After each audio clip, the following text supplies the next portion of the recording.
Hi అండి. నిమజ్జనం ముందు రోజు మా ఊరి గ్రంథాలయంలోని వినాయకుడిని ఇలా సెట్ చేశారండి. రోజు అయితే ఇలా లేదు. నిమజ్జనం చేసే ముందు రోజు మాత్రమే ఇలాంటి వినాయకుడిని తీసుకొచ్చారండి.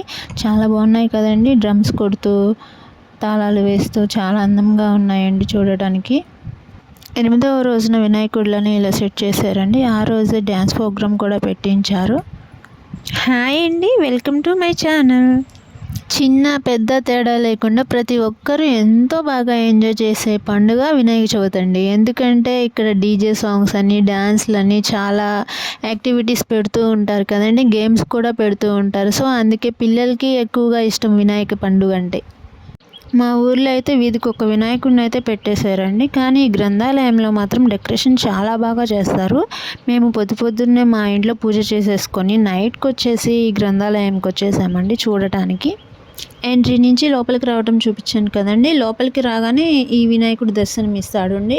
అటు ఒక లేడీ, ఇటు ఒక లేడీని అయితే పెట్టారండి స్వాగతం పలకడానికి. చూడండి ఎంత చక్కగా స్వాగతం పలుకుతుందో. ఇంకా లోపలికి వెళ్దామండి. లోపలికి వెళ్తే ఇదండి మెయిన్ వినాయకుడు అండి. ఇక్కడ దంపతులు పీటల మీద కూర్చుంటారండి మార్నింగ్. లాస్ట్ ఇయర్ అయితే ఈ గ్రంథాలయంలో చెనక్కాయలతో చేసిన విగ్రహాన్ని తెచ్చారండి. అదైతే చాలా చాలా బాగుంది. కానీ ఈసారి మాత్రం నార్మల్ విగ్రహాన్ని తెచ్చారు. అప్పుడు కూడా ఇలాగే వెంకటేశ్వర స్వామిని, ఇంకా రాధాకృష్ణుల బొమ్మని కూడా పెట్టారండి. చాలా బాగున్నాయి చూడండి. వాటర్ ఎలా పడుతున్నాయో వైట్ కలర్లో పడుతున్నాయండి, పాలులాగా.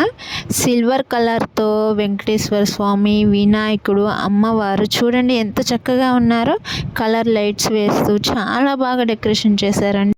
పూలతో వినాయకుడిని చాలా బాగా డెకరేషన్ చేశారండి. కానీ వినాయకుడికి పూల కన్నా కూడా పత్తిరి ఆకులు అంటేనే చాలా ఇష్టం అండి. మేమైతే లాస్ట్ ఇయర్ కొనుక్కొచ్చుకున్నాం ఆకులు. ఈ ఇయర్ మాత్రం మా చుట్టుపక్కల ఉండే చెట్ల నుండి ఆకుల్ని సేకరించామండి. అన్ని రకాలు దొరికాయి మాకు.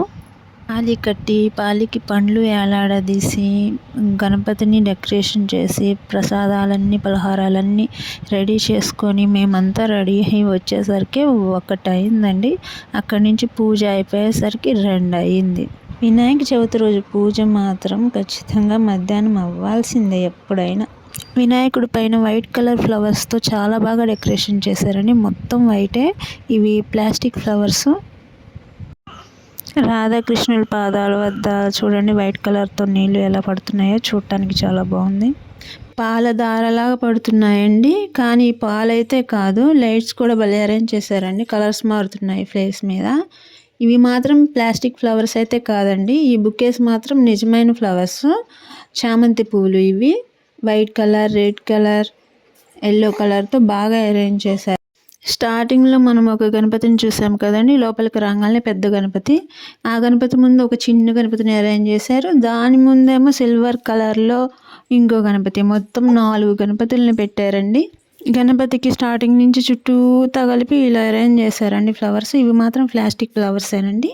వీడియో ఎండ్ వరకు చూసినందుకు చాలా థ్యాంక్స్ అండి. మీ అందరికీ వినాయక చవితి శుభాకాంక్షలు.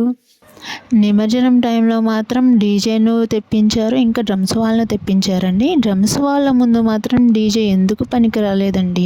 ఎంత బాగా వాయించారంటే అసలు నాకే డ్యాన్స్ చేయాలనిపించింది. సూపర్గా వాయించారండి. అసలు వాళ్ళకి చేతులు నొప్పి వేయవో ఏమో కానీ సూపర్గా వాయించారు.